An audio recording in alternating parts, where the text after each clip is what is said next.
अब हामीले चाहिँ ब्यागेजको सबभन्दा मैले कस्टम्स एक्टलाई चाहिँ यसरी बाँडेको छु। पर्सनल एकापट्टि भयो भने कमर्सियल एकापट्टि भयो होइन। पर्सनलभित्र चाहिँ ब्यागेज पर्छ, पर्सनलभित्र चाहिँ ब्यागेज पर्छ भने कमर्सियलभित्र चाहिँ कमर्सियलवाला पर्सनलाई क्लासिफाई गर्दाखेरिमा चाहिँ टेम्पोररी भनौँ, त्यसपछि अर्को चाहिँ पर्मानेन्ट भनौँ। पर्मानेन्टभित्र पनि के छ भन्दाखेरिमा चाहिँ पर्मानेन्टभित्र पनि फर्स्ट ह्यान्ड गुड्स भनौँ अनि त्यसपछि सेकेन्ड ह्यान्ड गुड्स। यो सिर्फ यो चाहिँ एक्टमा छ छैन भन्ने कुरा होइन कि यो जाँचको लागि चाहिँ कसरी चाहिँ छिटोभन्दा छिटो याद होस्, यो होस्, छोटो समयमा सबै कुरा कभर होस् भन्ने कुरा हो होइन। त्यसपछि चाहिँ अनि त्यो फर्स्ट ह्यान्ड गुड्सभित्र चाहिँ यो क्लियरेन्स, प्रि क्लियरेन्स, अब यिनी यस्तै कुरा चाहिँ डिक्लेरेसन, अब यिनी कुरा आउने हुन् के अरे। त्यसपछि दोस्रो एस्पेक्टमा चाहिँ भ्यालुएसनको कुरा आउँछन् अनि त्यसपछि भ्यालुएसन कुरा आइसकेपछि पेमेन्टको कुरा आउला, त्यसपछि क्लियरेन्सको कुरा आउला, त्यसपछि पोस्ट क्लियरेन्सको कुरा आउला अनि त्यसपछि चाहिँ त्यही हो मिसलेनियस भन्दा अघि त हामी त पढिसकेछौँ। अब अहिले चाहिँ हामीले चाहिँ पढ्ने चाहिँ कुरा भनेको चाहिँ यो भ्यालुएसनभन्दा अगाडिको यो हो होइन। हेरौँ है त, सबभन्दा पहिला चाहिँ हामीले पढ्न गइरहेछौँ के पढ्न गइरहेछौँ भन्दाखेरि चाहिँ पर्सनल एसेट्स पर्सनल गुड्सहरू चाहिँ ल्याउन पऱ्यो भने कसरी लिएर आउने, how to import the personal goods. सबभन्दा पहिला चाहिँ ब्यागेज गुड्स वेदर एक्कम्पनीड अथवा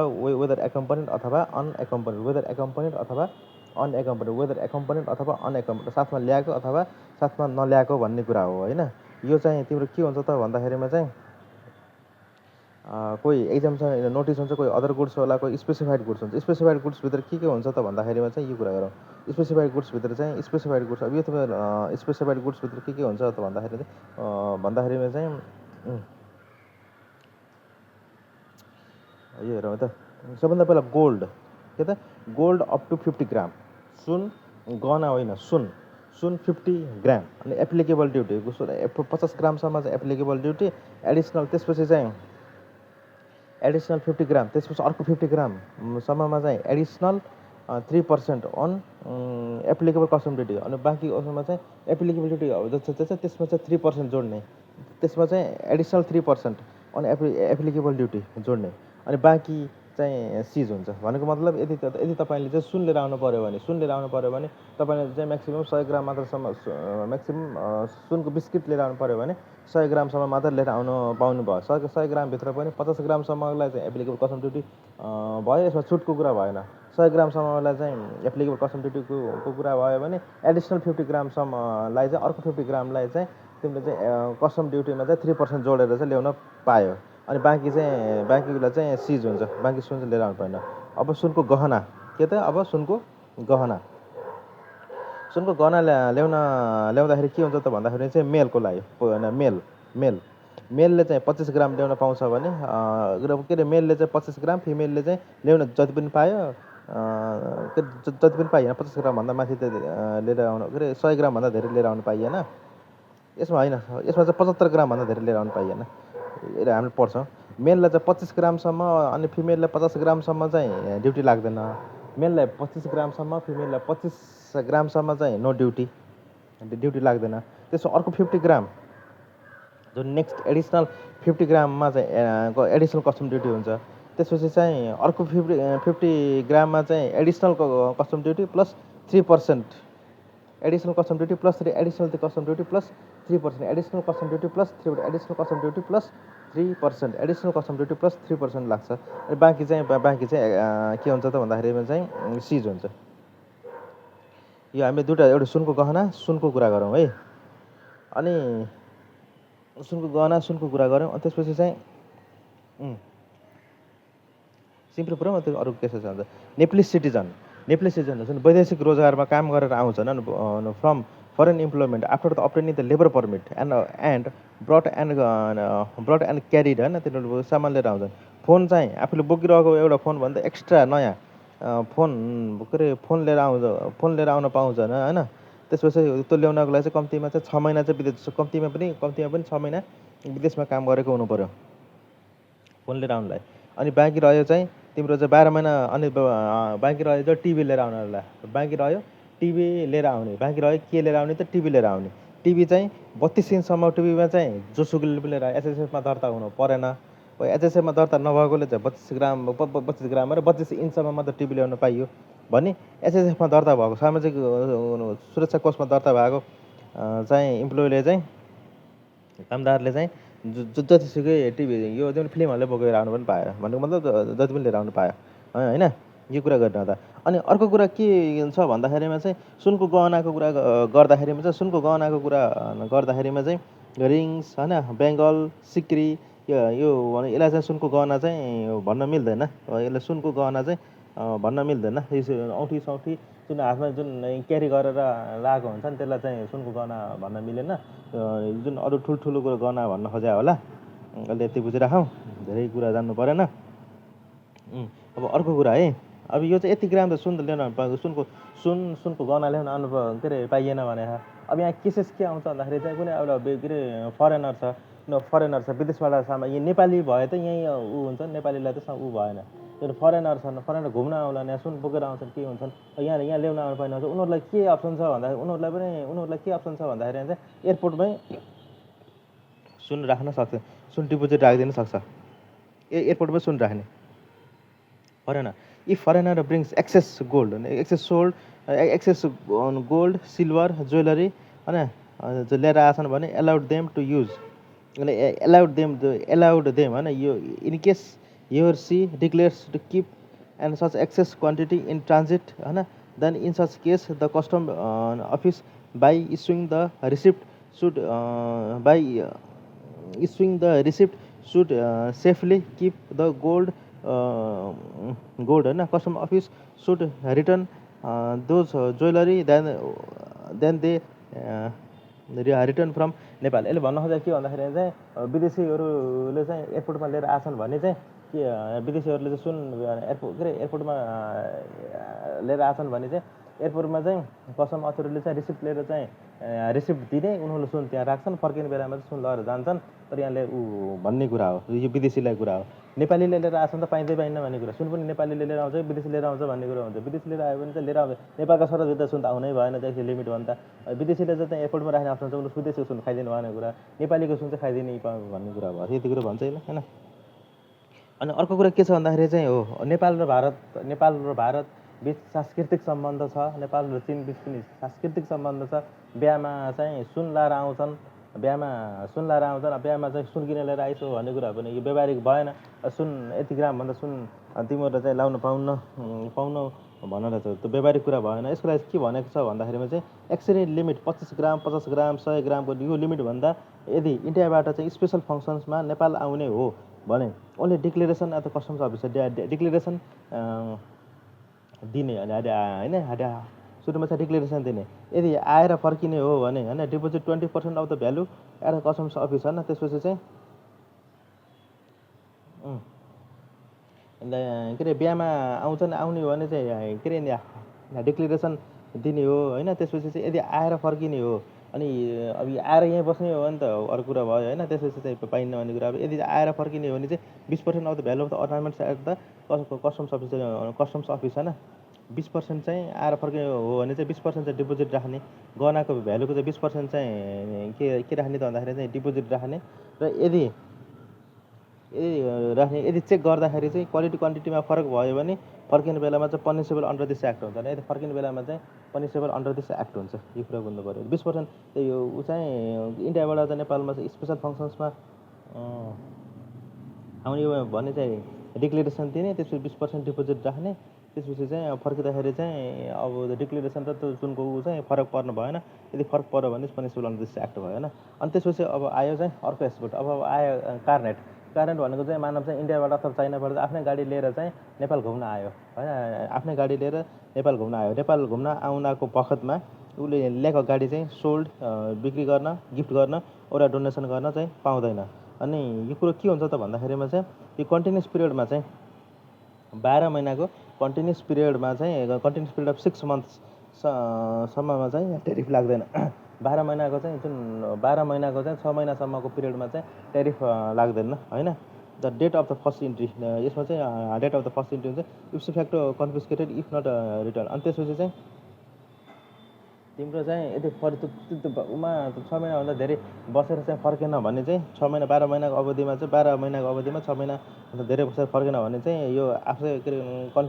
कन्फिस्केट हुन्छ होइन, कन्फिस्केट हुन्छ। तर यो नियम केमा लाग्दैन भन्दाखेरिमा चाहिँ भेहिकल अन्डर द पुलिस कस्टडीमा छ, पुलिस कस्टडीमा छ। अनि त्यसपछि because of the custody lying in the workshop, अनि कस्टडीमा छ, वर्कसप छ, नेचुरल क्यालामिटी आएको छ, ड्राइभर बिरामी छ, उपचार गर्नु परेको छ, अनि होइन रिपेयरमा छ, यसले हेल्थ उसमा कन्डिसन छ भने चाहिँ त्यस्तो अवस्थामा यो कन्डिसन लागु हुन्न। यसले के भन्न खोजेको भन्दाखेरिमा चाहिँ के अरे पर्सनलभित्र चाहिँ के आयो भन्दाखेरि चाहिँ पर्सनलभित्र चाहिँ ब्यागेजको कुरा आयो। पर्सनलभित्र ब्यागेज नर्मल्ली ब्यागेजहरू युज गुड्सहरू एक्जाम्पल हुन्छ। यहाँ सुनको टिभीको कुरा गरेको छ, अनि अर्को चाहिँ कारनेटको कुरा गरेको छ। सुनको टिभीको कुरा गर्दाखेरिमा चाहिँ एउटा प्योर सुन गोल्डको बिस्कुटको बारेमा कुरा गरेको छ भने अर्को चाहिँ तिम्रो चाहिँ सुनको गहनाको विषयमा कुरा गरेको छ। त्यो सुनको गहनाको विषयमा कुरा गर्दाखेरि चाहिँ मेललाई 25 ग्राम, फिमेललाई 50 ग्रामसम्म चाहिँ पहिलो उसमा चाहिँ त्यसमा चाहिँ ट्याक्स लाग्दैन।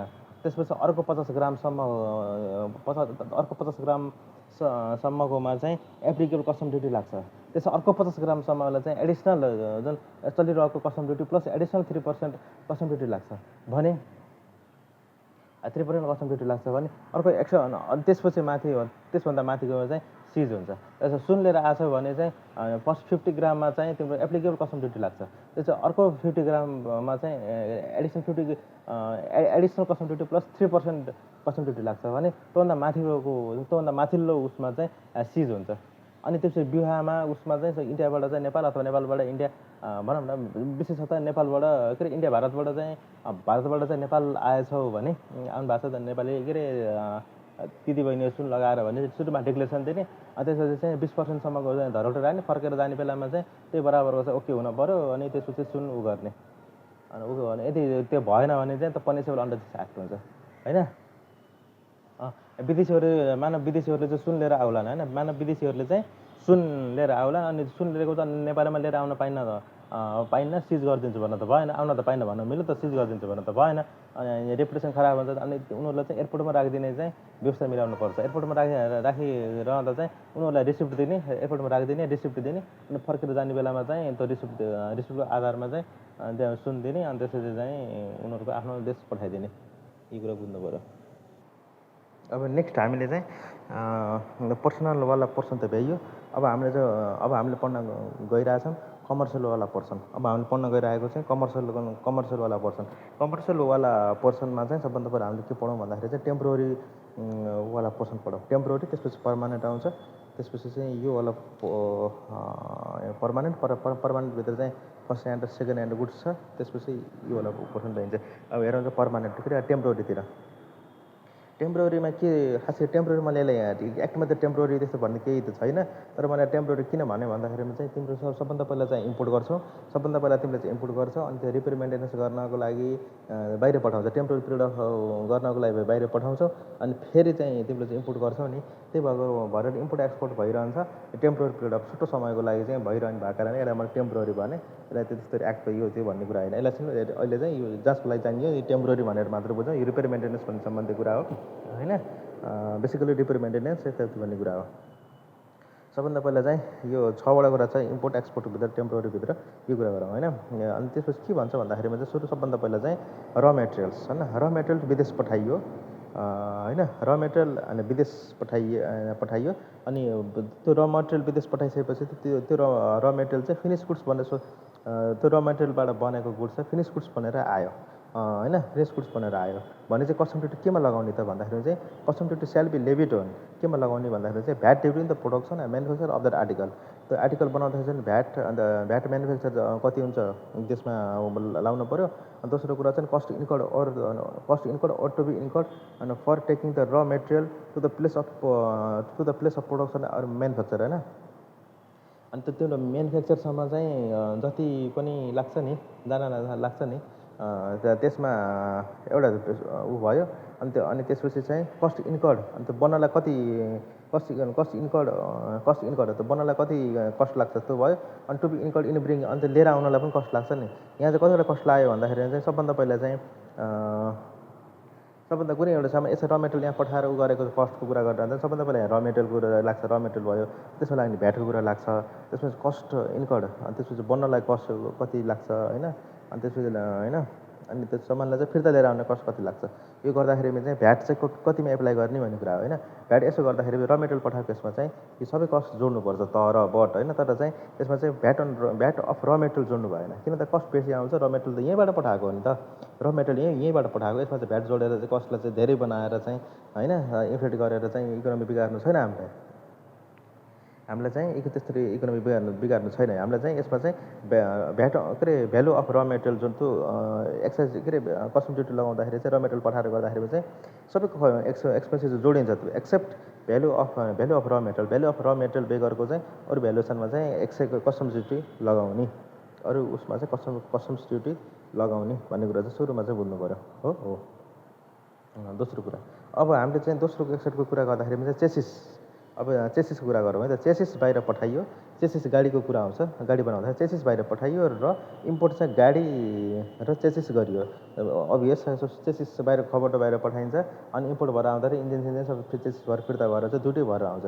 अब यसो गर्दा कस्टम ड्युटी चाहिँ केमा लगाउने त भन्दाखेरिमा चाहिँ यसो गर्दा सुरुमा चाहिँ एक्सपोर्ट गर्दाखेरि के गर्ने त भन्दाखेरि चाहिँ एक्सपोर्ट गर्दाखेरि क्यास डिपोजिट अथवा ब्याङ्क ग्यारेन्टी गर्ने, क्यास डिपोजिट अथवा ब्याङ्क ग्यारेन्टी लिने, केमा लिने भन्दाखेरिमा चाहिँ equivalent to 5% of its value, 5% first टकको जुन चेसिसको जुन 5% अफ इट्स भ्यालु छ नि, 5% of its value, 5% of its भ्यालुमा चाहिँ 5% अफ इट्स भ्यालुमा चाहिँ क्यास डिपोजिट अथवा चाहिँ ब्याङ्क ग्यारेन्टी लिने होइन, त्यो चाहिँ। अनि त्यसपछि जुन बाँकी 6 महिनापछि इम्पोर्ट भएर आउँछ नि, अन्त बाँकी के भन्न खोजेको किन ग्यारेन्टी लिएको भन्दाखेरिमा चाहिँ यो 6 महिनाभित्र चाहिँ इम्पोर्ट भएर आउन कि भनेर चाहिँ ऊ ल्याएको क्या, ग्यारेन्टी के ल्याएको। अनि जब यो 6 महिनाभित्र चाहिँ इम्पोर्ट भएर आउँछ, त्यो इम्पोर्ट भएर आउँदाखेरिमा चाहिँ चेसिस त यहीँबाट पठाएको हो नि त, यसमा चाहिँ कस्टम ड्युटी जोड्ने कुरा भएन, जुन कस्टम ड्युटी इन्कर्ड अपन त बढी excluding the value of chassis, अरू चेसिसभन्दा अरू बढी हुन्छ नि, त्यसमा चाहिँ तिम्रो के लिनु पऱ्यो भन्दाखेरिमा चाहिँ चेसिसभन्दा अरूमा चाहिँ तिम्रो के लिनु पऱ्यो भन्दाखेरिमा चाहिँ कस्टम्स ड्युटी उठाउनु पऱ्यो, त्यति कुरा हो। अनि अर्को कुरा गर्दाखेरिमा चाहिँ डिप्लोमेटिक मिसन अन्तर्गत कुनै पनि एसेट एक्सपोर्ट गरिन्छ, रिपेयर गरिन्छ, रिपेयरपछि इम्पोर्ट गरिन्छ गर्दाखेरि no deposit, no bank guarantee will be taken and no duty will be charge. यस्तो अवस्थामा चाहिँ लाँदाखेरि चाहिँ ब्याङ्क ग्यारेन्टी पनि लिने होइन, पछि इम्पोर्ट गर्दाखेरि चाहिँ ड्युटी पनि उठाउने होइन। लाँदाखेरि ब्याङ्क ग्यारेन्टी पनि लिने गरी, एक्सपोर्ट गर्दा ब्याङ्क ग्यारेन्टी, इम्पोर्ट गर्दाखेरि चाहिँ कस्टम ड्युटी पनि उठाउने डिप्लोमेटिक फेसिलिटीको लागि होइन। त्यसपछि चाहिँ अर्को यो भ्याउँ, त्यसपछि शान्ति सेना पठाउँदाखेरि, शान्ति सेनामा चाहिँ युएनको गाडीहरू पठाउँदा, हतियारहरू पठाउँदाखेरि चाहिँ जाँदाखेरि चाहिँ डिपोजिट, एक्सपोर्ट गर्दाखेरि चाहिँ डिपोजिट पनि राख्ने होइन, आउँदाखेरि चाहिँ इम्पोर्ट पनि गर्ने हो, के अरे इम्पोर्ट ड्युटी पनि लगाउने होइन। हतियारमा आफ्नो देश सुरक्षा उसमा गरेर मात्रै आउने जाने भइरहन्छ, त्यसमा के हतियार लगाउनु होइन। अब दोस्रो कुरा छ, अब चाहिँ हेलिकप्टर्स, अब मेन कुरा भनेको यहाँनिर छ हेलिकप्टर्स एयरलाइन्सको इन्जिन, एयरलाइन्सको इन्जिन रिपेयरको लागि विदेश पठाइयो for specified period in the guarantee of airlines company. एयरलाइन्सको ग्यारेन्टीमा चाहिँ स्पेसिफाइड कुनै एउटा समयभित्र चाहिँ विदेश पठाइयो। यो भनेको बेसिकल्ली 3 मन्थ्सको लागि हुन्छ, 3 मन्थ्सको लागि हुन्छ होइन। भने त्यसमा के पठाइयो होइन, पठाइयो भने चाहिँ जाँदाखेरि चाहिँ के त यसमा जाँदाखेरि त्यत्रो एयरलाइन्सले ग्यारेन्टी दिएको नि त, त्यत्रो एयरलाइन्सले ग्यारेन्टी दिएको छ, किन चाहियो ग्यारेन्टी होइन। अनि त्यसपछि जब फिर्ता भएर आउँछ, पछि फिर्ता भएर आउँछ नि, त्यो फिर्ता गर्दाखेरि चाहिँ तिम्रो फिर्ता भएर आउँदाखेरिमा चाहिँ तिम्रो चाहिँ के गर्ने त भन्दाखेरिमा चाहिँ पछि जुन फिर्ता भएर आउँछ नि, फिर्ता भएर आउँदाखेरि चाहिँ नो ट्याक्स, त्यसमा चाहिँ ट्याक्स गर्ने कुरा भएन होइन। अनि पहिलो कुरा। अनि दोस्रो कुरा के हुन्छ भन्दाखेरि एयरलाइन्स कम्पनीकै कुरा हुन्छ। एयरलाइन्स कम्पनीको कुरा गर्दाखेरिमा चाहिँ तिम्रो स्पेयर पार्ट्सहरू अनि त्यसपछि पठाइन्छ। स्पेयर पार्ट पठाउँदाखेरि चाहिँ क्यास डिपोजिट राख्ने, 0.5% of the value of the goods चाहिँ पठाउँदाखेरि चाहिँ क्यास डिपोजिट राख्ने होइन, क्यास डिपोजिट राख्ने। अनि इम्पोर्ट भएर आउँदाखेरि चाहिँ अनि त्यसपछि अनि इम्पोर्ट भएर आउँदाखेरि चाहिँ हुन्छ। अनि त्यसरी इम्पोर्ट भएर आउँदाखेरि के हुन्छ, इम्पोर्ट भएर आउँदाखेरि के भयो भने त्यसपछि भयो। अनि त्यसपछि इम्पोर्ट भएर आउँदाखेरि रिपेयरमा जति खर्च लागेको छ नि, माथिको पनि रिपेयरमा जति खर्च लागेको छ त्यतिमा चाहिँ तिम्रो के गर्ने त भन्दाखेरि कस्टम ड्युटी तिर्ने हो। रिपेयरमा खर्च गर्ने जाँदाखेरि चाहिँ के गर्ने त भन्दाखेरि जाँदाखेरि एक्सपोर्ट सामान लाँदाखेरि चाहिँ हेलिकप्टर एयरलाइन्समा चाहिँ नो क्यास डिपोजिट, अनि स्पेयर पार्ट्समा चाहिँ 0.5% चाहिँ क्यास डिपोजिट राख्ने। अनि बाँकी त्यसभन्दा बाँकी अरू सामान हुन्छ नि त, अनि त्योभन्दा बाँकी अरू सामानमा चाहिँ 5% क्यास डिपोजिट राख्ने त्योभन्दा बाँकी सामानमा 5% डिपोजिट राख्ने जाँदाखेरि कि हामीले यहाँ एक्सपोर्ट गर्दाखेरि बनाउनको लागि बाहिर पठाउँछ नि त्यो बेलाको कुरा हो। तब इम्पोर्ट गर्दाखेरि रिपेयर खर्च कति लाग्छ होइन, रिपेयर खर्चमा चाहिँ कस्टम ड्युटी चार्ज गर्ने, अनि त्यसपछि पहिला तिरेको डिपोजिटबाट त्यो घटाएर रिफन्डेबल हुन्छ कि थप माग्ने हुन्छ, त्यसपछि क्यालकुलेट गरौँला भन्ने कुरा हो होइन। यो कुरा बुझ्यो भने यो के छ भन्दाखेरि चाहिँ र मेटेरियल छ, चेसिस छ, डिप्लोमेटिक छ, हेलिकप्टर छ, अनि अदर देन गुड्स एभाइलेबल छ, शान्ति सेनामा छ होइन। जसमा आउने क्वेसन के आउँछ त भन्दाखेरिमा चाहिँ हेलिकप्टर एयरलाइन्स कम्पनी भन्ने छ होइन। त्यसपछि यस्तो अवस्थामा चाहिँ नो एक्सपोर्ट गर्दाखेरि चाहिँ नो क्यास डिपोजिट हुन्छ, क्यास डिपोजिट राख्नु पर्दैन। इम्पोर्ट गर्दाखेरिमा चाहिँ तिम्रो चाहिँ रिपेयर खर्च जति हुन्छ अनि त्यसमा चाहिँ रिपेयर खर्च जति हुन्छ त्यसमा चाहिँ कस्टम ड्युटी लाग्ने हो। अनि त्यसपछि चाहिँ अब एडजस्ट गर्ने यसमा। अनि स्पेयर खर्च स्पेयर पार्ट्समा चाहिँ 0.5% अफ द कस्टम डिपोजिट हुन्छ होइन। 0.5% कस्टम ड्युटी हुन्छ, 0.5% कस्टम डिपोजिट हुन्छ। अनि त्यसपछि यता आउँदाखेरि रिपेयरमा चाहिँ कस्टम ड्युटी कति लाग्छ त्यो एडजस्ट गर्ने। अदर गुड्समा चाहिँ 5% क्यास डिपोजिट, अदर गुड्समा चाहिँ 5% क्यास डिपोजिट हुन्छ। यो अवस्थामा चाहिँ हेलिकप्टरमा नो केही पनि लाग्दैन।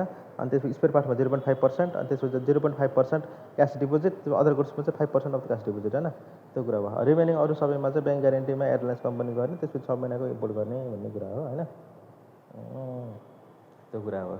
अनि अब यहीँ कुरा गरिरहँदा चाहिँ अब अरू कुरा भन्छ, मानव त हामीले चाहिँ क्वालिटी चेक गर्न चाहिँ सामान पठाइयो बाहिर, क्वालिटी चेक गर्नलाई सामान पठाइयो भने 5% क्यास डिपोजिट राख्ने, 5% क्यास डिपोजिट राख्ने, त्यसपछि ब्रड प्याक। अनि अब 3 महिनासम्मभित्र चाहिँ सामान फिर्ता आउनु पऱ्यो। अनि त्यस फिर्ता आउँदाखेरि अब कति त्यो क्वालिटी भ्यालु एडिसन भयो त्यसमा ट्याक्स लगाउने भन्ने कुरा हुन्छ होइन।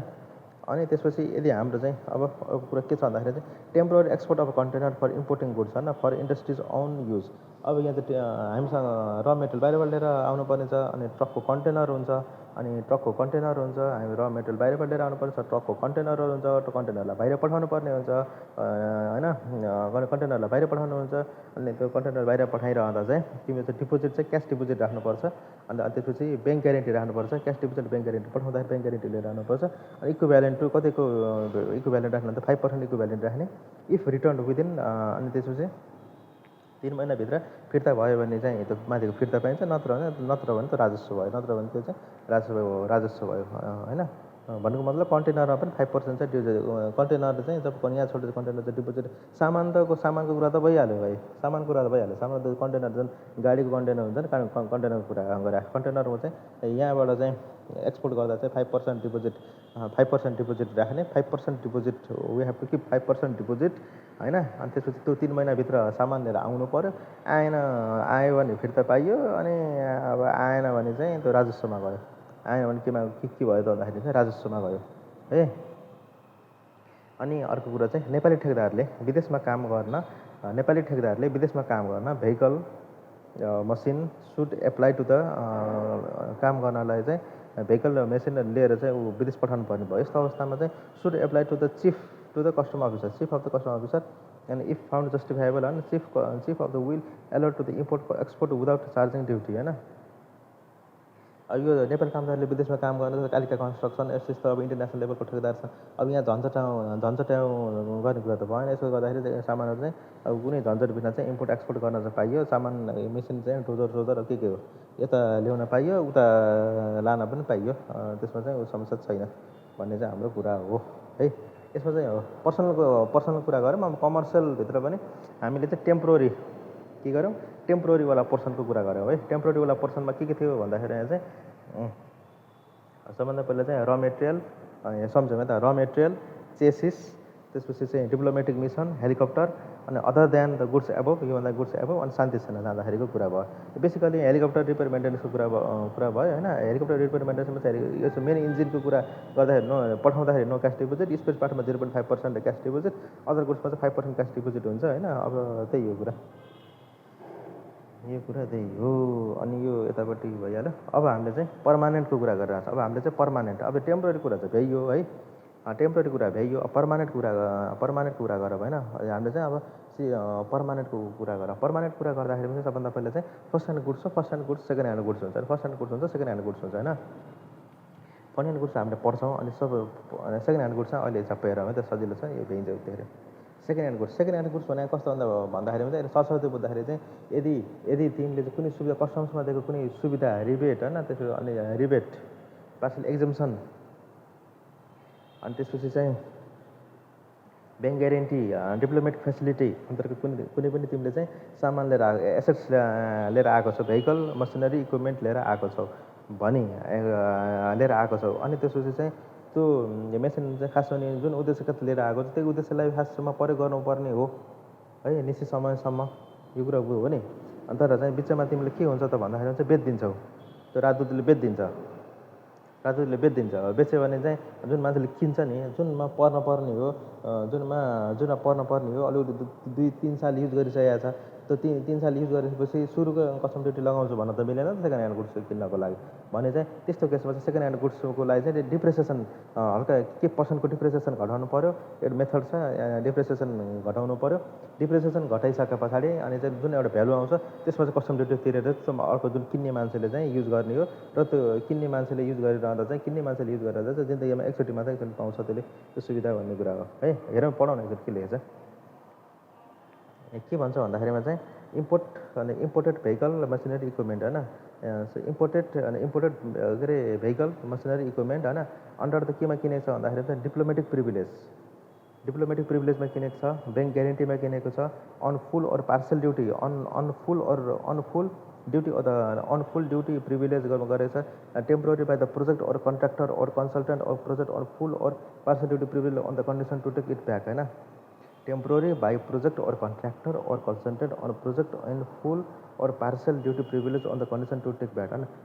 फिर्ता गर्ने हिसाबले चाहिँ यहाँ प्रोजेक्ट कुनै एउटा निश्चित काम गर्नको लागि चाहिँ भेहिकल मेसिनरी लिएर आएको छ भन्नुको मतलब डिप्लोमेटिक, ब्याङ्क ग्यारेन्टी अनि पार्सल ड्युटी प्रिभिलेज,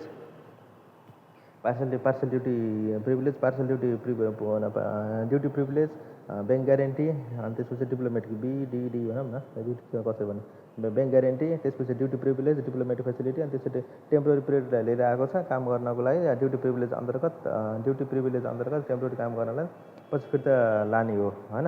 अनि त्यसपछि चाहिँ भयो later such goods are presented as a gift होइन। त्यसपछि यो पछि त्यो सामान चाहिँ अब युज गरेर भन्दा के समस्या भएन के अरे होइन। त्यसपछि यो सामान चाहिँ पछि चाहिँ गिफ्ट गर्दैछ अनि त्यो राजदूतले के भन्न खोज्यो भने बेच्न खोज्यो भने युज फर द पर्सनल आफ्नो पर्सनल युजमा काम गर्नु पऱ्यो। अब UNDमा काम गर्ने कर्मचारीले पर्सनल युजमा चाहिँ युज गर्न खोज्यो भने अफिस पर्पजको लागि होइन कि पर्सनल युजमा काम गर्न खोज्यो भने for the purpose of calculate the custom duty calculate गर्नको लागि होइन। कसरी क्यालकुलेट गर्ने त भन्दाखेरि चाहिँ भ्यालु आफ्टर डिडक्टिङ डिप्रेसिएसन 10% होइन, 10% पर एनम 10% घटाउने अन द WDB बेसिसमा घटाउने अप टु म्याक्सिमम 5 years घटाउने on the value stated at the time of import होइन। Period with less than 1 year साल not be counted for the depreciation purpose होइन। 1 वर्षभन्दा कमको पिरियडलाई चाहिँ हामीले गनिन्न, 1 वर्षभन्दा कमको पिरियडलाई चाहिँ हामीले गनिन्न, 1 वर्षभन्दा कमको पिरियडलाई चाहिँ हामीले चाहिँ गनिन्न त्यो होइन। त्यो भयो अनि त्यसपछि डिप्लोमेट अनि त्यसपछि चाहिँ यो सुविधा पाउने चाहिँ प्रिभिलेज पाउने सुविधा पाएको मान्छेले चाहिँ भेहिकल मसिनरी इक्विपमेन्ट होइन। अनि इफ आफ्टर होइन 5 years ओल्ड यदि 5 वर्षपछि बेच्छ भने कहिले पछि बेच्छ त 5 वर्षपछि होइन बेच्छ भने होइन 5 वर्षपछि बेच्छ भने त्यसपछि 60% rebate on total 60% rebate on total custom duty chargeable as the prescribed होइन। 60% रिबेट कस्टम ड्युटी जति पनि कस्टम ड्युटी लाग्छ त्यसमा 60% घटाएर चाहिँ गर्ने। यो चाहिँ जिन्दगीमा एकचोटि लाग्छ भन्ने कुरा होइन। यसले सरस्वती पूजा बुझ्न खोज्दाखेरि कसरी बुझ्ने भन्दाखेरि चाहिँ मानौ 2011मा चाहिँ त्यो गाडी बनेको छ विदेशमा, चाहिँ विदेशमा छ। 5 वर्ष गर्दाखेरि चाहिँ बनेको पिरियडबाट गर्ने, त्यसपछि चाहिँ विदेशमा 3 वर्षसम्म चाहिँ युज भयो है, 3 वर्षसम्म युज भयो। अनि नेपालमा इम्पोर्ट कहिले भयो भन्दाखेरि चाहिँ 2014मा भयो अनि त्यसपछि चाहिँ 14मा भयो अनि त्यसपछि चाहिँ अनि नेपालमा ऊ चाहिँ 14मा भयो अनि त्यसपछि चाहिँ अनि 2021मा चाहिँ उसले मान्छेले बेच्न खोज्यो है। 2 वर्ष परेको नेपालमा 2 वर्ष परे गरेर बेच्न खोज्यो भने डिप्रेसिएसन कति घटाउने त भन्दाखेरि के पुरै 5 वर्षै घटाउने त कि अब यहाँ विदेशमा 11देखि 21सम्म गर्दाखेरि के 10 वर्ष घटाउने अप्सन नम्बर 1 अप्सन कि यो बेनिफिसियरी डेटबाट गर्दाखेरि के 10 वर्ष घटाउने त अप्सन 1, अप्सन 2 5 वर्ष मात्रै घटाउने त, अप्सन 3 2 years मात्र घटाउने त भन्दाखेरिमा चाहिँ अप्सन 3 2 years मात्र घटाउने। यो नेपालमा युज भएको पिरियड मात्र चाहिँ गर्नु पऱ्यो, नेपालमा युज भएको पिरियड मात्रै गर्नु पऱ्यो भन्ने हाम्रो कुरा हो है। अब नेक्स्ट कुरा छ फर्स्ट ह्यान्ड गुड्स है यो हामीले पर्मानेन्ट गुड्सभित्र चाहिँ सेकेन्ड ह्यान्ड गुड्सको चाहिँ इम्पोर्टको बारेमा कुरा गरौँ अब हामीले चाहिँ फर्स्ट ह्यान्ड गुड्सको चाहिँ इम्पोर्टको बारेमा कुरा गरौँ होइन फर्स्ट ह्यान्ड गुड्सको चाहिँ इम्पोर्ट कुरा गर्दाखेरि चाहिँ सुरुमा सबभन्दा पहिला चाहिँ प्री क्लियरेन्सको कुरा गर्छौँ होइन प्री क्लियरेन्स भनेको कस्तो हो भन्दाखेरि चाहिँ सामान आउनै छ पछि क्लियरेन्स गर्न चाहिँ समस्या हुन्छ क्लियरेन्स गर्नलाई धेरै टाइम लाग्ला आज अहिले चाहिँ डिक्लेरेसन फर्म डिक्लेरेसन भनेको यहाँ रिटर्न जस्तो है विवरण हो है डिक्लेरेसन बुझाइदिन्छ त्यो बराबरको चाहिँ त्यो बराबरको चाहिँ कस्टम्स ड्युटी पनि पे गर्छु अनि त्यसपछि चाहिँ पे गर्छु अनि त्यसपछि क्लियर गर्छु भन्यो भने त्यो प्री क्लियरेन्स हो होइन अनि त्यसपछि जुन सामान आएपछि झटपट सामान उठाउँछु भन्ने जुन उसले सोचेको छ भने चाहिँ त्यो चाहिँ प्री क्लियरेन्सको कन्सेप्ट हो है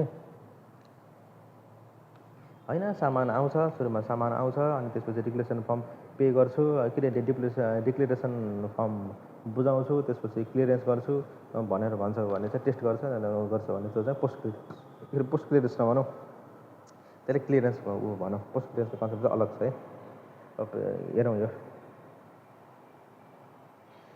प्री क्लियरेन्सको कुरा गरेँ प्री क्लियरेन्समा कसरी काम हुन्छ त हेरौँ है त इफ एनी इम्पोर्टर होइन यदि कुनै इम्पोर्टरले विसेस टु पे ड्युटी होइन यदि ड्युटी तिर्न चाहन्छ chargeable on any goods to be imported by the importer होइन prior to arrival of goods at the customs office होइन गुड्स आउनुभन्दा अगाडि नै यदि कुनै पनि इम्पोर्टरले चाहिँ गुड्स आउनुभन्दा अगाडि नै चाहिँ ड्युटी तिर्न चाहन्छ भने होइन इम्पोर्टर मेक एन एप्लिकेसन दिने एक्कम्पनीड विथ द डिक्लेरेसन सहित एप्लिकेसन दिने होइन from attaching the documents under section 18 to the customs office होइन if on examination of application received pursuant to the above customs officer may determine the duty pursuant to the section 22 होइन duty such determined shall be paid at the customs office by the importer होइन if on examination of the application received pursuant to above customs officer होइन may determine the duty pursuant to the section 22 होइन duty such determined shall be paid at customs office by the importer होइन if the rate of duty determined as above exchange rate of the convertible foreign currency prevailing date on the payment of the duty differs from the date prevailing on the date of clearance of the goods अनि त्यसपछि सामान clearance आउँदाखेरि चाहिँ फरक पऱ्यो भने चाहिँ के गर्ने त भन्ने कुरा होइन त फरक पऱ्यो भने के गर्ने त भन्दाखेरि चाहिँ क्लियरेन्स डेटको चाहिँ रेट लिनु पऱ्यो भन्ने कुरा हो कस्तोको यसलाई कसरी बुझौँ भन्दाखेरिमा चाहिँ सुरुमा एडभान्स क्लियरेन्स गर्न गयो एडभान्स क्लियरेन्स गर्न जाँदाखेरि चाहिँ सामान आउनुभन्दा अगाडि चाहिँ तिम्रो चाहिँ डिक्लेरेसन यो सामान आउँदैछ भने डिक्लेरेसन गर्छ र त्यही दिन चाहिँ तिमीले के गर्छौ त भन्दाखेरि चाहिँ पेमेन्ट गर्छौ डिक्लेरेसन गर्छ त्यही दिन चाहिँ पेमेन्ट गर्छ होइन अनि त्यसपछि चाहिँ कुनै दिन सामान आउँछ कुनै दिन के आउँछ त सामान आउँछ भने के गर्ने त भन्दाखेरि चाहिँ कुनै दिन सामान आउँछ भने चाहिँ रेट कहिलेको लिने ड्युटीको रेट कहिलेको लिने भन्दाखेरिमा चाहिँ ड्युटीको रेट अनि एक्सचेन्ज रेट कहिलेको लिने भन्दाखेरि चाहिँ डेट अफ डिक्लेरेसन अथवा डेट अफ क्लियरेन्स भनौँ न त्यो दुइटै एकै दिन हुन्छ नि त त्यसको रेट लिने यदि पहिले पेमेन्ट गरेको छ भने चाहिँ डिक्लेरेसन र क्लियरेन्स रेट एकै दिन हुन्छ अनि त्यसपछि चाहिँ त्यही दिनको डेट लिने के भन्ने कुरा हो है अनि त्यसपछि डिक्लेरेसन फर्म चाहिँ बुझाउनु पऱ्यो in case the goods are exempted from the custom duty declaration form बुझाउनु पऱ्यो डिक्लेरेसन फर्ममा के हुन्छ भने in case the goods are exempted from the custom duty in case the goods are exempted from the custom duty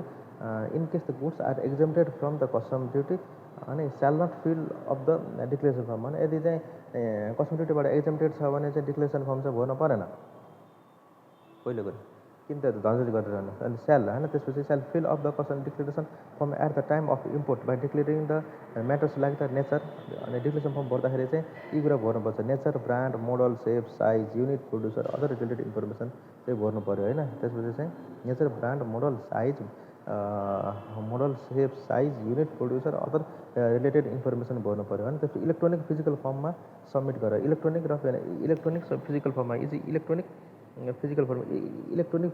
electronic physical फर्ममा चाहिँ submit गर electronic physical फर्ममा चाहिँ सबमिट गर होइन काबुभन्दा बाहिरको परिस्थितिमा रिजनेबल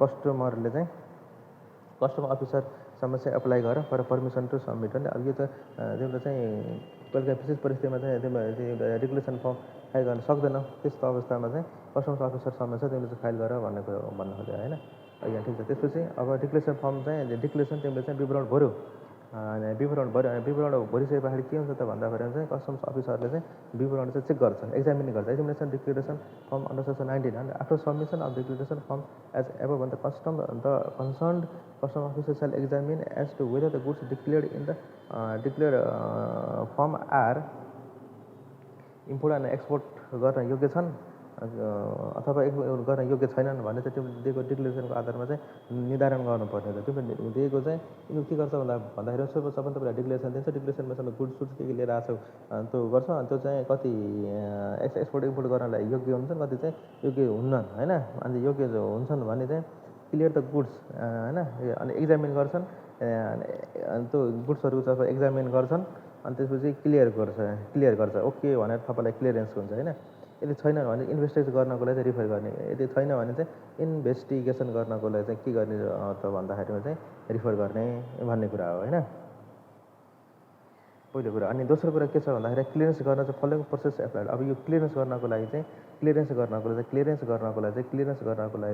यो तलको कुरा चाहिँ यो मेथड चाहिँ अप्लाई गर्नुपर्छ के हुन्छ त भन्दाखेरि चाहिँ सबै गुड्समा अब कस्टम ड्युटीमा सबै गुड्समा एक लेयर इन्सेन्टिभ नापेर चाहिँ पुरै त्यो केमिकल लिएर आएको छ भने त्यो पुरै थर्मोमिटर जस्तो नापेर सम्भव गर्नु त सम्भव हुँदैन होइन त्यस्तो केसेसमा चाहिँ कति गुड्समा चाहिँ तिम्रो चाहिँ on the basis of declaration होइन कति गुड्सहरूमा चाहिँ डिक्लेरेसनको आधारमा चाहिँ एक्जामिन नगरिकन चाहिँ पठाउनु पर्ने हुन्छ भने होइन कति गुड्सहरूमा अनि कति गुड्समा चाहिँ एक्जाममा रिलेटेड डकुमेन्ट्स होइन अनि त्यसपछि कति गुड्समा चाहिँ रिलेटेड जुनमा गडबड देखिएछ त्यो गडबड देखिएकोमा चाहिँ उ गर्नुपर्छ examining the related documents on the basis of the declaration subject to the post clearance without examination of goods and documents होइन पोस्ट क्लियरेन्स गर्दाखेरि कतिपय समस्या आयो नि त्यो पोस्ट क्लियरेन्सको अडिटको चाहिँ त्यो इम्प्याक्ट चाहिँ मा गरेर अनि त्यसको डकुमेन्ट्सको आधारमा चाहिँ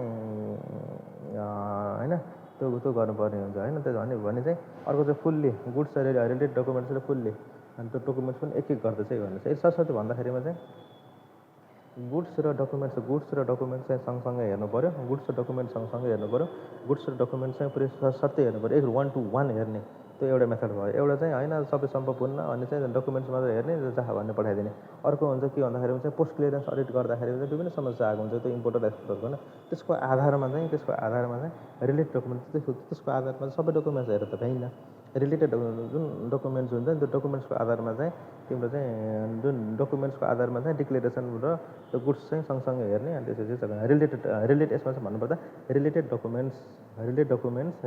डिक्लेरेसन रिलेटेड गुड्सको कुरा गरे है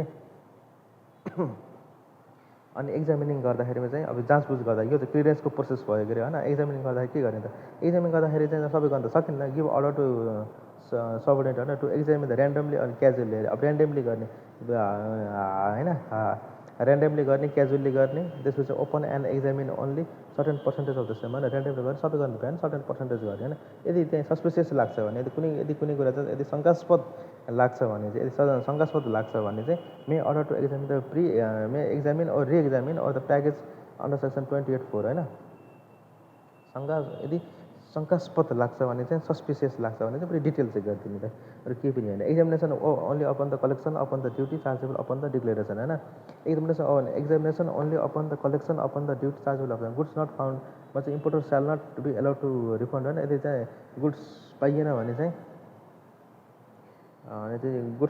चाहिँ इम्पोर्टरले चाहिँ रिफन्ड गर्न एलाउ छैन होइन goods found to be confirmative submitted bills invoice other documents other details the goods in the other consignment packets have not been examine shall also deem to have been examine त्यसको goods found यदि मिलेको छ भने त check नगरेको पनि check गरेको छ र मानिन्छ भन्ने कुरा हो यो खासै ठुलो कुरा भएन त्यसको अर्को कुरा छ एक्कम्पनिङ डकुमेन्ट्स के डकुमेन्ट्स लिएर आउने त भन्ने कुरा भयो है।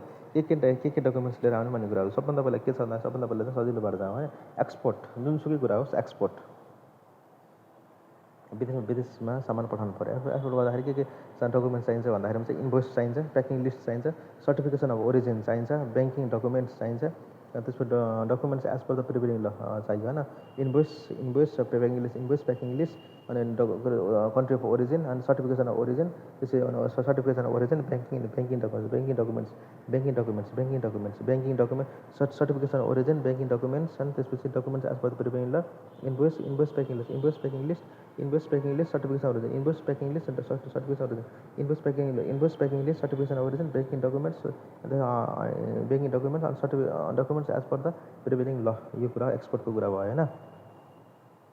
दूसरा है इंडिया सामान गर्नु पऱ्यो भने इन्भोइस चाहियो, इन्भोइस पनि चाहियो, प्याकिङ लिस्ट चाहियो, इम्पोर्ट अन्डर द बोन्ड चाहियो, ल अनुसार प्रिभेलिङ के डकुमेन्ट चाहिन्छ त्यो चाहियो। अनि थर्ड कन्ट्रीबाट इम्पोर्ट एक्सपोर्ट गर्न खोजिरहेछ भने चाहिँ के चाहिन्छ, banking documents regarding the payment, banking document चाहियो, इन्भोइस चाहियो, प्याकिङ लिस्ट चाहियो, बिल अफ लेडिङ चाहियो, एयरवे बिल चाहियो। अब हवाईजहाजबाट हुन्छ होइन, त्यसपछि चाहिँ पानी जहाजबाट हुन्छ। फरेन एक्सचेन्ज कन्ट्रोल रिजर्भ चाहियो, कन्ट्रोल फर्म चाहियो। त यो त विदेशमा त डलर सलरमा कहाँ हुन्छ होइन, त फरेन रिजर्भ चाहियो होइन। एयरलाइन्स डेलिभरी अर्डर चाहियो, टर्मिनल म्यानेजमेन्ट डेलिभरी अर्डर चाहियो है। एयरलाइन्स अर्डर चाहियो, टर्मिनल म्यानेजमेन्ट डेलिभरी चाहियो, टर्मिनल म्यानेजमेन्ट डेलिभरी अर्डर चाहियो, एयरलाइन्स डेलिभरी अर्डर चाहियो, कस्टम्स ट्रान्जिट डकुमेन्ट्स चाहियो, फरेन एक्सचेन्ज कन्ट्रोल फर्म चाहियो, यो चाहियो भन्ने कुरा हो। सरस्वती भन्दाखेरिमा चाहिँ हामीले के पढाउँछ भन्दाखेरि भन्ने कुरा हो होइन। नेक्स्ट एक्सपेक्ट अब भ्यालुएसन वाला एक्सपेक्ट चाहिँ अर्को नेक्स्ट एक्सपेक्टमा गरौँला। अलिक दुइटा जाला जस्तो यो भ्यालुएसनवाला एक्सपेक्ट चाहिँ अर्को एक्सपेक्टमा गरौँला। अहिले चाहिँ हाम्रो के रह्यो भन्दाखेरिमा चाहिँ अगाडिको बेसिक पोर्सन भयो। हामीले सरस्वती कसरी हेर्ने भन्दाखेरि पनि कसरी याद गरौँ है त। सबभन्दा पहिला सुरुमा यहाँ रिभाइज गरौँ। सबभन्दा पहिला चाहिँ कस्टम्स एक्टभित्र चाहिँ पर्सनल गुड्स छन्, त्यसपछि कमर्सियल गुड्स। पर्सनल गुड्सभित्र के आयो भन्दाखेरिमा चाहिँ ब्यागेजहरू आयो, कार्नेटहरू आयो। पर्सनल गुड्स ब्यागेजभित्र के आयो भन्दाखेरिमा चाहिँ एजम्प्टेड गुड्स त अब आउँछ, हामीलाई आवश्यक परेन। त्यो अदर गुड्स पनि आवश्यक परेन। त्यसपछि स्पेसिफाइड गुड्सभित्र के आयो भन्दाखेरि सुनको जुन ब्रिक आउँछ नि, सुनको ब्रिक, त्यसपछि सुनको गहना, त्यसपछि टिभीको कुरा, सेलफोनको कुरा आयो होइन। अहिले त्यसपछि चाहिँ अब यहाँ विभिन्न लिमिट, सुनको लिमिट छ। त्यहाँ चाहिँ के छ भन्दाखेरि चाहिँ 50 ग्राम, 25 ग्राम, 50 ग्राम, 100 ग्राम भन्ने विभिन्न लिमिट छ। एडिसनल 3% अब के लाउने, त्यसपछि सस्पेन्सन हुने, के अरे सिज हुने भन्ने यी कुरा छन् होइन। त्यसपछि विदेशमा आयो भने चाहिँ एयरपोर्टमै जम्मा गर्नुपर्ने कुरा छ। त्यसपछि चाहिँ बिहामा आयो भने चाहिँ 20% भ्यालु अर्नामेन्ट्स राख्ने भन्ने कुरा छ, यो कुरा भयो। अनि त्यसपछि चाहिँ अर्को चाहिँ कार्नेट भनेको यदि चाहिँ विदेशी चाहिँ नेपाल घुम्न आयो, आफ्नै गाडी लिएर घुम्न आयो भने के अरे 12 महिना इन्टरभल अफ पिरियड अफ टाइममा चाहिँ कम्तीमा 6 महिना चाहिँ नेपाल, 6 महिनापछि चाहिँ के अरे म्याक्सिमम् 6 महिनामा मात्रै नेपाल बस्न पाउँछ। 6 महिनाभन्दा धेरै चाहिँ नेपाल बस्न पाउन्न। त्यो अन्त लिएको गाडी चाहिँ यहाँनिर सेल ट्रान्सफर बिक्री के गर्न पाउन्न होइन। तर 6 महिनाभन्दा बेसी बस्नु पर्ने, त्यो पुलिसको कस्टडीमा छ भने, नेचुरल क्यालामिटी छ, बिरामी छ, ग्यारेजमा थन्काएर रिपेयरको लागि ग्यारेजमा थन्काएको छ भने चाहिँ त्यो कुरा भयो, त्यो कुरा अलग भयो होइन। त्यसपछि यो पर्सनलभित्र पछि अब हाम्रो आउँछ के भन्दाखेरि चाहिँ कमर्सियल आउँछ। कमर्सियलभित्र चाहिँ अर्को आयो त टेम्पोररी आउँछ, त्यसपछि पर्मानेन्ट। पहिला सुरुमा टेम्पोररीभित्र आउँदाखेरि र मेटेरियलको इम्पोर्टेसन कुरा आयो। र मेटेरियलको इम्पोर्टेसन कुरा आउँदाखेरि चाहिँ र मेटेरियलको भेल्यु अफ र मेटेरियललाई एक्सक्लुड हान्ने, त्यसपछि एक्सक्लुड हानेर चाहिँ त्यसको भ्याट, कस्ट इन्कलहरू विदेश लाँदासम्मको खर्च, बन्दासम्मको खर्च, बन्दै लिएर आउँदासम्मको खर्चमा चाहिँ कस्टम ड्युटी गर्ने, चार्ज गर्ने। यसमा टाइम पिरियड तोकेको छैन होइन। त्यसपछि च्यासिस पठाउने च्यासिस चाहिँ तिम्रो 6 महिनासम्म चाहिँ गाडी बनेर आउनुपर्छ। त्यो च्यासिस पठाउँदा चाहिँ च्यासिसको एक्सपोर्ट गर्दाखेरिमा चाहिँ 5% चाहिँ ब्याङ्क ग्यारेन्टी लिने। डिप्लोमेटिक मिसनमा गर्ने मान्छेले चाहिँ पठाउँदा पनि डिपोजिट राख्ने होइन, लिएर आउँदा पनि ट्याक्स लगाउने होइन। अनि हेलिकप्टर एयरलाइन्सको कुरा गर्दाखेरिमा चाहिँ यसलाई चाहिँ अब एयरलाइन्सले चाहिँ ग्यारेन्टी दिएको हुन्छ, किन ग्यारेन्टी राख्नु पऱ्यो, पछि फिर्ता आएपछि चाहिँ ट्याक्स उठाए भइहाल्यो नि होइन। रिपेयर गर्दाखेरि भ्यालु एडिसन कति भएछ भने चाहिँ लिएर आयो भइहाल्यो नि होइन, पहिलो कुरा। अनि त्यसपछि चाहिँ त्यो भयो।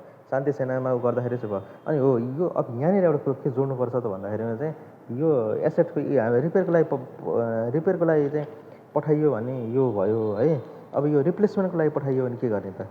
रिप्लेसमेन्टको लागि चाहिँ फ्री अफ कस्ट पठाइयो भने के हुन्छ एउटा है, एउटा रिप्लेसमेन्टको लागि चाहिँ फ्री अफ कस्ट पठाइयो भने के हुन्छ पहिलो कुरा। दोस्रो कुरा के त भन्दाखेरि चाहिँ दोस्रो कुरा रिप्लेसमेन्टको लागि चाहिँ फ्री अफ कस्ट पठाइयो भने के हुन्छ पहिलो कुरा। दोस्रो कुरा चाहिँ रिप्लेसमेन्टको लागि चाहिँ के अरे रिप्लेसमेन्टको लागि चाहिँ फ्री अफ कस्ट पठाइयो भने के हुन्छ, अनि रिप्लेसमेन्टको लागि चाहिँ कस्ट पठाइयो भने के कुरा हुन्छ भन्ने कुरा है। यो कुरा चाहिँ इम्पोर्टेन्ट छ। मानौँ यो कस्तो केस भन्न खोज्यो भन्दाखेरि चाहिँ मानौँ तिमीले विदेशबाट चाहिँ क्वेसन छ जसमा इम्पोर्टेन्ट क्वेसन हो, जसमा तिमीले चाहिँ के अरे मानव तिमीले विदेशबाट चाहिँ 50 लाखको मेसिन किनेर ल्याएर 50 लाखको मेसिन किनेर चाहिँ 5 लाखको डिफेक्टिभ भयो है। 5 लाखको के अरे 50 लाखको मेसिन गर्दा तिमीले इम्पोर्ट ड्युटी सब तिरेका हुन्छौ, त्यो भ्याइयो कुरा। त्यसपछि चाहिँ 50 लाखको के अरे 5 लाखको चाहिँ तिम्रो चाहिँ खराब हुन्छ। 50 लाखको चाहिँ रिप्लेसमेन्टको लागि फ्री अफ कस्ट रिप्लेसमेन्टको लागि चाहिँ बाहिर विदेश पठाउनु पर्ने हुन्छ होइन। फ्री अफ कस्ट है, फ्री कस्टको लागि चाहिँ विदेश पठाउनु पर्ने हुन्छ। विदेशबाट पठाउनु पर्दाखेरि सुरुमा के हुन्छ भन्दा त्यो कन्डिसन छ, तिमीले इम्पोर्ट गरेको 90 दिनभित्र पठाउनु पऱ्यो र 6 महिना 90 दिनभित्र विदेश पठाउनु पऱ्यो र 6 महिनाभित्र चाहिँ त्यो रिप्लेस भएर नयाँ आउनु पऱ्यो कि चाहिँ फरेन करेन्सी चाहिँ पैसा आउनु पऱ्यो है। होइन भने चाहिँ फेरि जुन हुन्छ त्यसलाई चाहिँ इम्पोर्ट सर चाहिँ मानेर कस्टम ड्युटी चार्ज गरिन्छ। मानव त्यसमा आयो है, पठाउँदाखेरि चाहिँ ग्यारेन्टी चार्ज गर्नुपर्छ भने छैन। पठाउँदाखेरि पनि चाहिँ तिम्रो कुनै डिपोजिट राख्ने होइन है।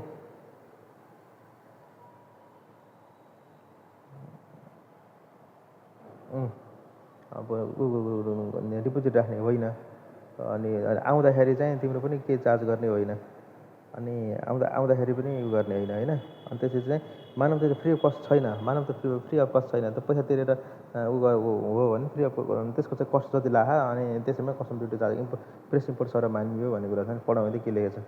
For the purpose of which goods have imported did not achieve the purpose. ल्याएको गुड्सले चाहिँ यहाँ एचिभ गरेन, सबको स्ट्यान्डर्ड क्वालिटी भयो, बिग्रियो ल्याबोरेटरी टेस्ट गर्दाखेरि है। Chief of custom office may release such goods होइन फर रिटर्न होइन, and without charging the duty within a period of 90 days from the date of import or from the date of the arrival at the customs office होइन। यहाँ आएको चाहिँ 90 दिनभित्र चाहिँ तिमीले चाहिँ कस्टम्स अफिसरले चाहिँ त्यो सामान यहाँबाट फिर्ता गर्न चाहिँ फिर्ता गर्न गरियो, यहाँबाट फिर्ता गरियो 90 दिनभित्र, बेसिकली भन्न खोजेको कुरा त्यो होइन, फिर्ता गरियो भने similar goods are imported as a replacement होइन गरियो। अनि त्यो चाहिँ मानव त्यो चाहिँ सिमिलर गुड्स चाहिँ 6 महिनाभित्र के अरे रिप्लेस भएर आयो, अनि त्यसपछि अथवा चाहिँ पैसा आयो, दुइटा एउटा कुरा हुनु पर्ने, 6 महिनाभित्र आउनु पऱ्यो। यदि चाहिँ आयो भने ठिक छ, यदि इफ नट एचिभड होइन, if not achieve in 6 month 6 महिनाभित्र आएन भने custom official right to the custom officer to take action होइन। आएन भने चाहिँ यो ट्याक्स लगाउन एउटा एक्सनको लिने, अनि if okay then release the goods होइन। यदि ओके छ भने चाहिँ रिलिज द गुड्स भन्ने कुरा भयो है, यो कुरा भयो। यसमा चाहिँ रिपेयरको लागि पठाइयो भने भयो, रिप्लेसमेन्टको लागि पठाइयो भन्ने चाहिँ एउटा कुरा भयो है। यहीँबाट बाँकी चाहिँ अर्को सेसनमा भेटौँला है। थ्याङ्क यू, नमस्ते। I hope you have enjoyed this video.